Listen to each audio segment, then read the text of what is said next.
If you've ever had the privilege of being an audience member of a live theatrical performance, chances are you've probably been curious about what it takes to bring everything together.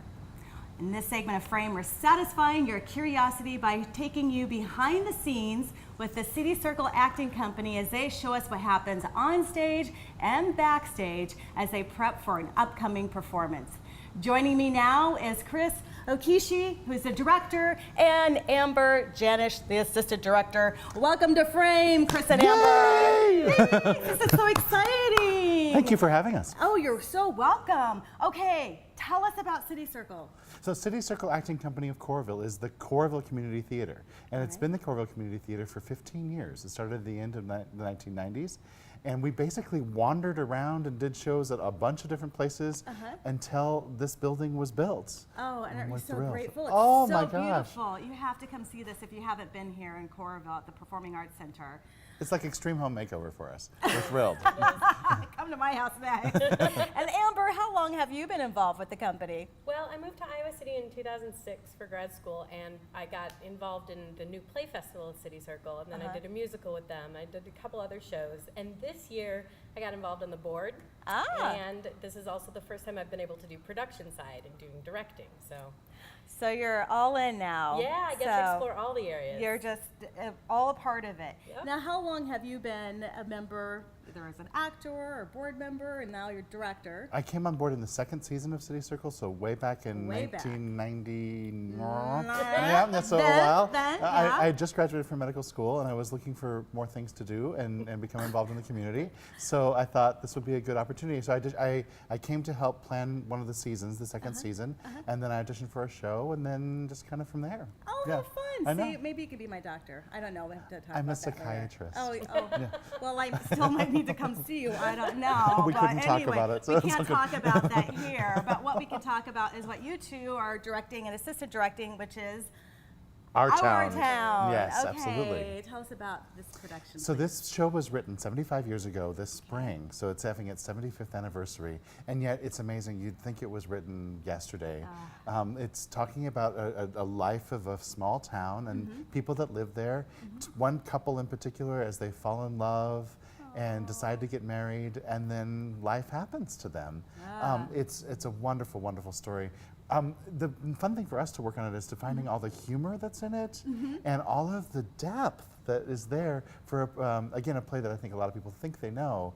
I think when they come and see our production, they're going to say, I didn't realize there was this much. Now, have you seen this before? I never saw it before. I read it in high school. And then when we started doing it, I thought, oh, I better look over that script again. And it was so new. I couldn't. And then even reading it is different from seeing it. So when we had our first read through 2 months ago, it was like a whole new show again. Isn't that fun to be familiar with a piece of work, but then to approach it consciously and sometimes subconsciously from a totally new angle to see another layer involved? And that's what comes out in the rehearsal process, like you talked at the beginning of the show.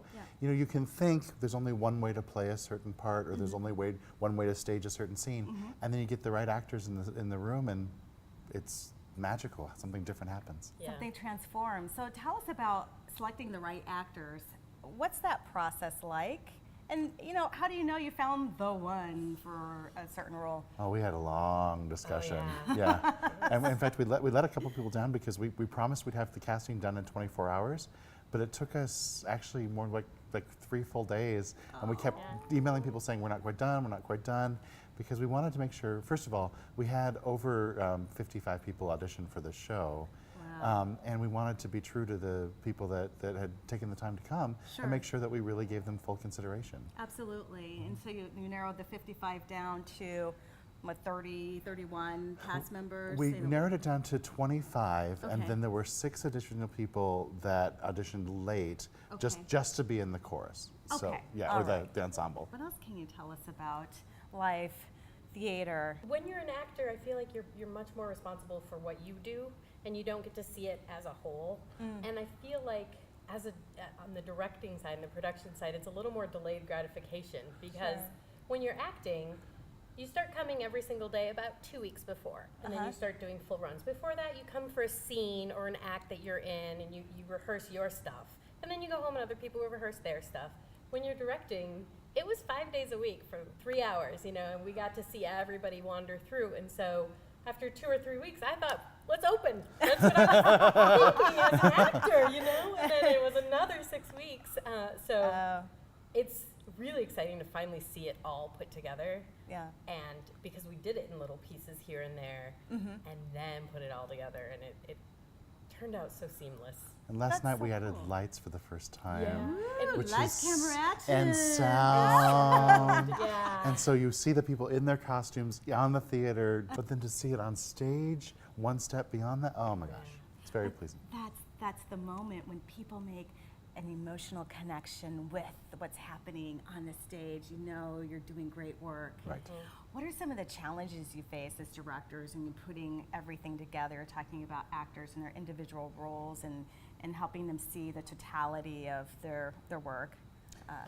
Stamina is really the. That's a good one. I mean, wouldn't you say? I mean, because part of it is that we have to be the inspiring force, the driving force, and then the unifying force behind the production. Yeah. So people would do things in rehearsal that were genius and really, really great, and we kept many of those. But every once in a while, a genius, really great spot would unbalance somebody else's work. And so you have to make sure, okay, this needs to dial back a little bit, this needs to dial up, Right. so that it all feels to an audience member like it's one journey. One cohesive unit. I'm sorry, go ahead. Do you have anything else to I was add? going to say the greatest ability, I think, in an actor is to be able to take notes and improve or play around with it. So we had some great people who were like, let me try it this way. And then they try it and we're like, let me try it this way. And then you're like, yes. Right on. Right. Or you say, no, do it a little more, whatever, excited, or be a little more bouncy in this part. And if they can take that and turn that into what they're giving back, that makes for a really good rehearsal. That's like clay. Working with Exactly. clay. And Well, it's and not the, that easy. and the best clay No, holds no. its shape, Right. but you can move it. Right. Yeah. Yeah. So it's inflexible enough to stay where it needs to be and doesn't just mush to the ground, but it's also not so dry and brittle enough that it breaks when you try to move Sure. it. So that's a great Beautiful analogy. metaphor. Oh, I'm just, I'm taken right then. Right then. I can see why you're in this business. Well, let's talk about things that might happen between the actors, the cast members. Do you ever have drama-filled moments? Well, we are blessed with a cast that is good at keeping the drama in the room and on the stage and very little outside of that space. Oh, wonderful. This is a play that deals with life and death and love and marriage and family and loss and success. So lots of strong feelings get brought up. Sure. So the other thing about casting is you do have to decide. We're here every night for 7.5 weeks with these people. So if you've got two equally talented people, you've got to choose which one do I want to spend 7.5 weeks of my life with. So is it the person that brings a little negative energy to the room, or the person that brings a little positive energy to the room? Sure. And so we really went out our way to choose the most positive of the most positive. And I do have to say that we had really great people audition. So that was not much of a consideration. Yeah. Is the Coralville Center for the Arts your permanent home That is now? our permanent home. Permanent home. Everything What a great here. feeling. I know. Yeah. It's like Dorothy at the end of Wizard of Oz. Yep. So excited. I mean, I've done shows with City Circle at the Children's Museum, which they were so nice to let us use, but it's incredibly different to be on a stage with all those lights and all of the abilities that it has, and trapdoors and Well, Oh, I think, fun, I think yes. in the audience that comes and sits in a theater, also that brings a different energy, a different expectation. Like they're ready for Broadway when they come and sit in this theater. Oh, yeah. And we're So ready to give it to them. they're going to be bringing it to you. And so what we're going to do is move on into the theater as they start the rehearsal. And they're so gracious to allow us bring our cameras in to show you in real time what goes down. So hang with us.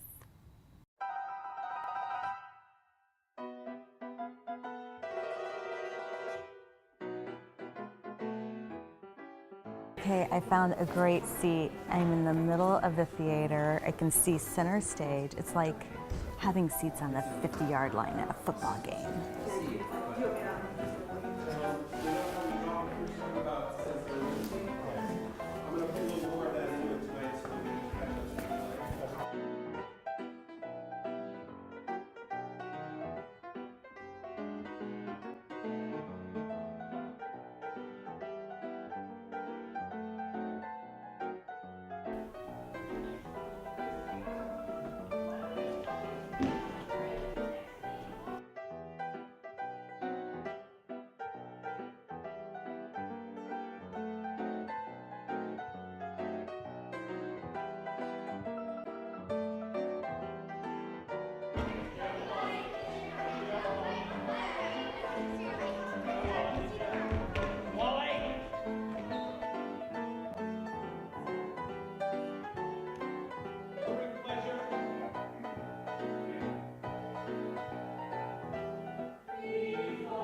everyone. You've gotten a glimpse of what happens on stage, backstage, around the stage. Amber, thanks so much for having us here. We really appreciate it. I'm so glad you guys could come. That's it. Thanks for tuning in to Frame. It is a character that rarely utters a sound but plays an undeniable role in a theatrical production. I'm talking about the set, an essential element to telling the story. And this segment of Frame will explore the creative and technical aspects involved in bringing a set to life. And with me is our local expert, Theater Cedar Rapids technical director and lighting designer, Derek Easton. Derek, welcome to Frame. Thank you. You're welcome. Well, you've allowed us in your workshop. We've witnessed the build of a portion of a set for an upcoming production. Can you give us an overview of what your team is working on now? We're currently working on this set for Wedding Singer. It was originally on Broadway based on the Adam Sandler movie. Yes, with Drew Barrymore, Yep. which was the big 80s. Yes, oh yes, very big 80s. Tell us about this piece that you were building out, the turntable. Currently today we're working on a set design element that's involves a turntable, which in theatrical terms is basically a large platform that spins. It doesn't always have to be a circle, but a lot of times it is a circle. So we've been kind of starting the process of working on that. To me, it looks like a giant lazy Susan, but you're spending a lot of time, you and your team member Ben, on making sure each element is flush and perfect. What happens if something is off? Is there any room for error? There's a little bit of room for error, but usually, I mean, it's got to be a circle, so it's got to be, as perfectly round as possible, which circle's a little harder to work with than a square. So it's kind of, getting that, you don't want an oval, otherwise it'll spin weird. Are people going to be on this particular turntable platform? Yeah, there'll be people and some scenery on it while it's moving. So tell us about the design aspect of making sure it's technically sound. How do you test that to ensure the safety of everyone involved on the set? Usually in theater, as with any engineering, you build in a safety factor, so you design the elements to exceed way beyond what they ever will actually handle. We'll mock it up probably here or well enough in advance of any actors stepping on it to make sure that it's actually safe and tested and work it out. We're also sitting on the stairs that are involved in this particular production. Interesting color combinations. Tell us about this particular production. It's different. You are the designer for it, and you Yes. said that's not typical. So let's start with what's typical. A lot of times we contract scenic designers. In the past, we've had scenic designers who are residents. They're always around and they do most of our shows. Right now we contract each show out, so sometimes I'll be contracted to do it. Sometimes we have outside contractors from around the state, or sometimes in the past around the country. To basically send us the drawings and either come and meet with us or Skype in on meetings or whatever. To come up with that design. Let's go back to you and you serving as the designer for this production. What was going through your mind? What kind of story did you want to tell in addition to, of course, a story that most of us have probably seen and know? It's sort of the stereotypical 80s. That's the idea of the show, is everything is the gimmicks and the stereotypes. It's not supposed to be real 80s. It's supposed to be the 80s that everybody saw on TV and sort of remembers the bits and pieces. So it's kind of exaggerating all those things. So, color schemes and elements all are exaggerated to show that off. When it comes to collaboration, we're watching you and Ben really work this turntable. How many people are typically involved in the collaboration and the build process for a production? For the build process, usually we have 2 to 3 staff people around building it, one other person that paints everything, and then we have a slew of volunteers that we have that come in. They come in on work nights that we have scheduled, and they, any skill level is available. They paint or cut wood or build whole pieces by themselves, just depending on what they're able to do. Give us an idea of your background. How did you evolve into this role? I just originally kind of fell into theater in high school. Last couple of years of high school, I actually acted. Found that fun. Got to college and I actually was going to be a media technology major and do like film and TV and stuff like that, because I loved the whole computer editing aspect of that. Sure. But then I sort of took a theater class and fell into that, and then sort of realized that I wasn't really that great of an actor, but I kind of had a knack for the technical stuff already, and so I fell into lighting and scenery and sound and all those things, that part of theater, and just eventually got a degree in it, and then have worked in it ever since. So it's definitely a career choice. I mean, from way back when. That's exciting. Do you feel that your training and experience as an actor helps when you bring a set to life? Yeah, I mean, definitely. I mean, you have to know what their motivations are as an actor and what all that means to be able to make that world that goes around them. You have to be able to read into the script the same way they do, or as anybody else do. You have to see how the director reads the script and how the costumer and all those other people read the script. So are you involved in the pre-production meetings and all the way through this process? Yep, as a designer, I'm still involved in all the meetings, just as a knowing what's going on aspect and sort of the planning. So, there's a whole kind of design team that meets and discusses what the show's going to look like or feel like. And let's talk about lighting. What is the key to great lighting? Is there one thing? This is a Pandora's box. Okay. A really good lighting designer that I worked with once said that half of lighting is shadow, which is one of the best quotes that I thought that summed it up. Basically, it's about focus. With a camera, you can frame in and you can focus the eye, but with on stage, you may have a gigantic stage where people's eyes could be looking all over the place. They could be looking behind them or whatever. And it's all about focus on everyone's going to look to the brightest part of the stage, and that's kind of the most important aspect of lighting. And then kind of everything from there sort of is the artistic side. If you can get that right and focus people's eye. So you've captured them? You've captured them at least. Derek's putting me to the test because, as I said, the technical drawing aspect of this is not my forte, but I'm willing to stretch my boundaries.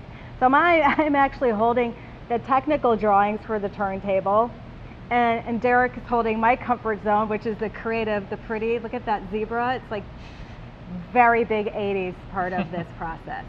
So where do you and your team start? Does this happen before that? What goes on in your mind?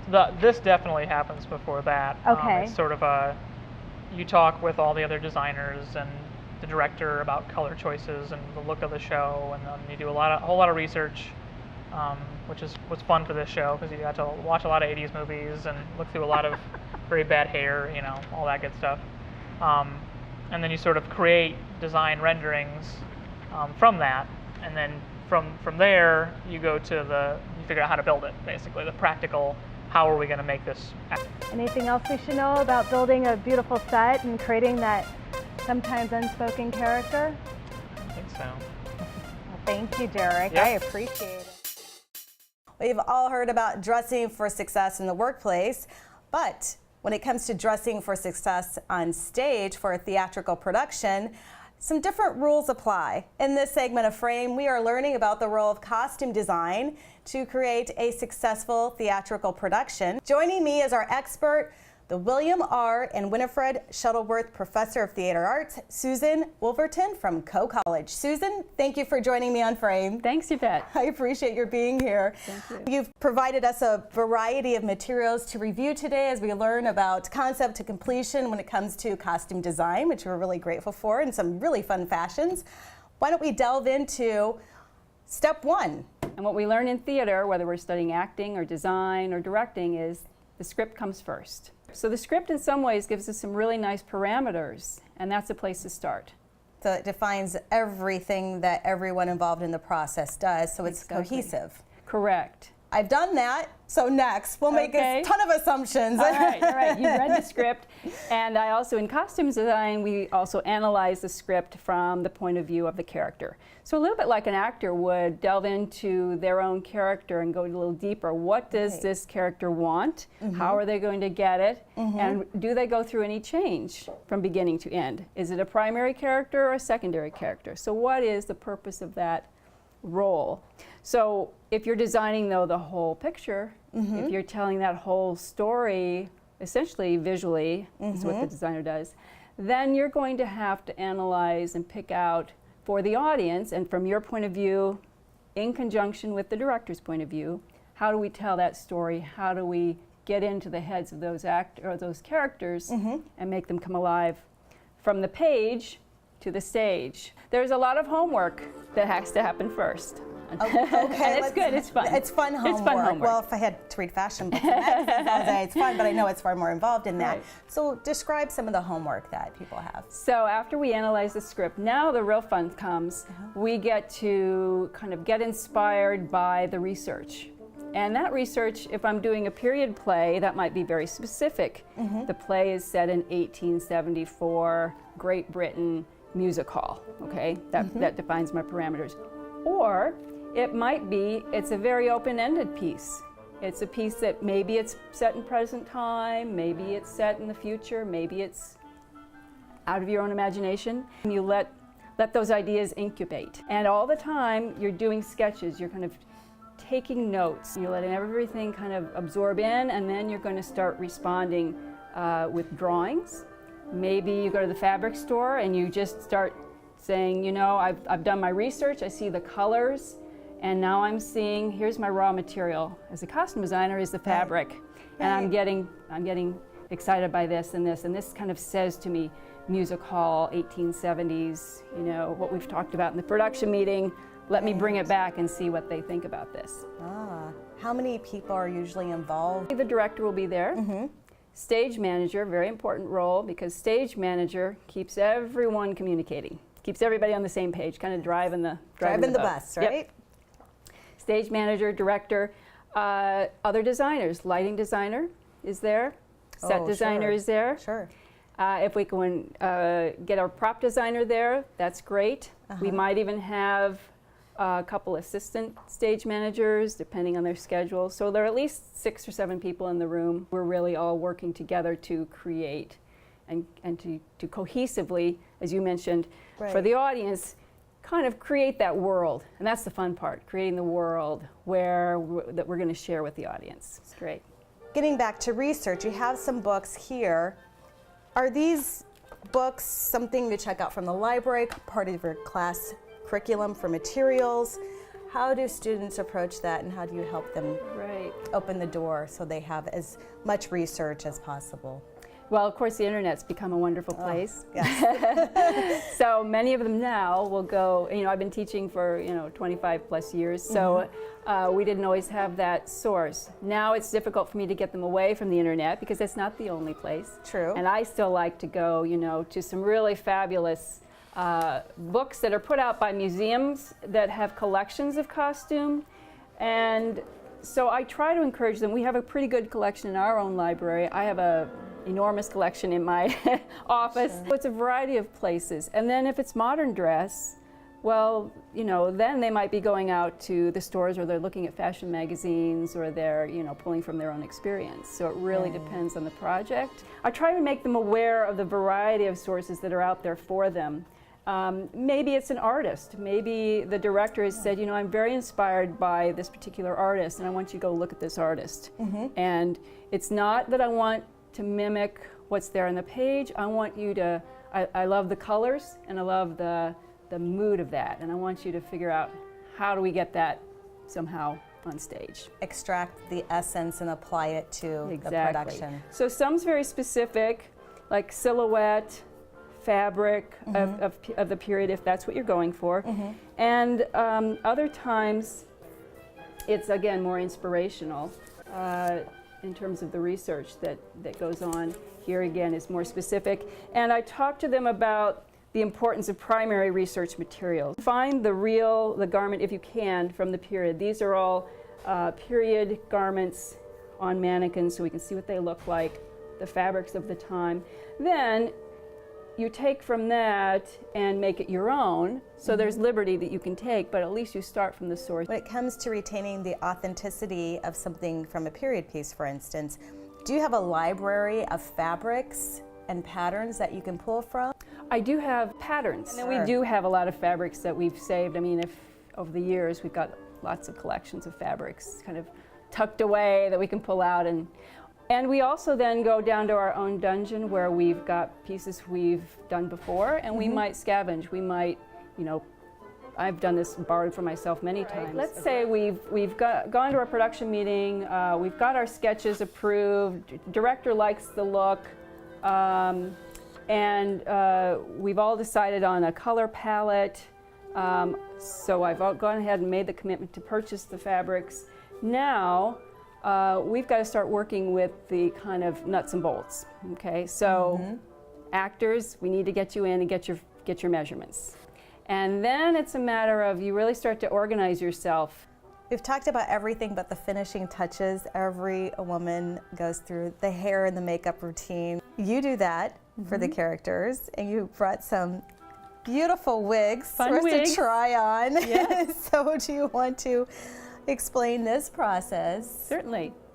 So that depends on the play. The purple wig I used actually in a play that was set in the 17th century. So a lot of the men actually were wearing the wigs. In fact, in that production, all the men had wigs. And this particular character was one who thought a great deal of himself. He was a poet. He was a show-off.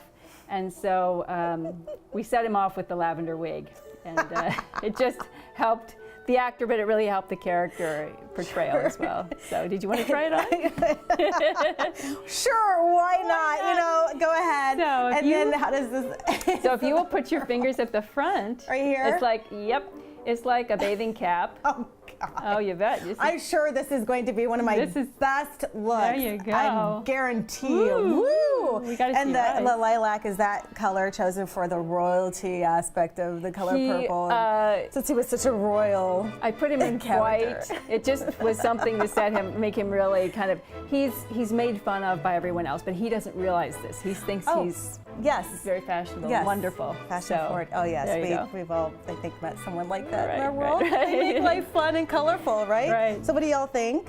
I'm sure, it's lovely with the black. Oh yeah, I'm ready to go. Can I borrow this for the rest of the day? The wig and the makeup in dress rehearsals, those again, you know, I mentioned about dress rehearsal, we get the costume, but then when we get the wig and the makeup, then we're really we're all cooking. in. We're in full character. You know, I really want to try this one too. And these are not human hair wigs. So I'm thinking not on this. I don't know. Does it really fit the personality? Not happening. I'm getting a big no off camera, people. Susan? I don't know. The lavender. And that's what this is, like the ingenue. You know, there are these websites you can go on and upload your photograph and then try on new hairstyles. I didn't know that. Colors and styles. I think in real life this is better, far more fun. Do the students ever play this way? Oh yes, definitely, doing their thing, definitely. Getting in character to dress the character? Definitely. Oh my goodness. Well, what do you think? Fun. This is a little better response off camera than the red. I don't know. Oh, Susan, thank you so much for being such a great guest. I'm glad you had a lot of fun in this process. I had a great time. Good. And I really appreciate you helping us to understand what it takes to dress for success on the stage. All right. All right. Thanks a lot. Thanks for tuning into Frame. You're welcome.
Frame is sponsored by Allegra, Click Marketing Solutions, Stylefolio Jewelry,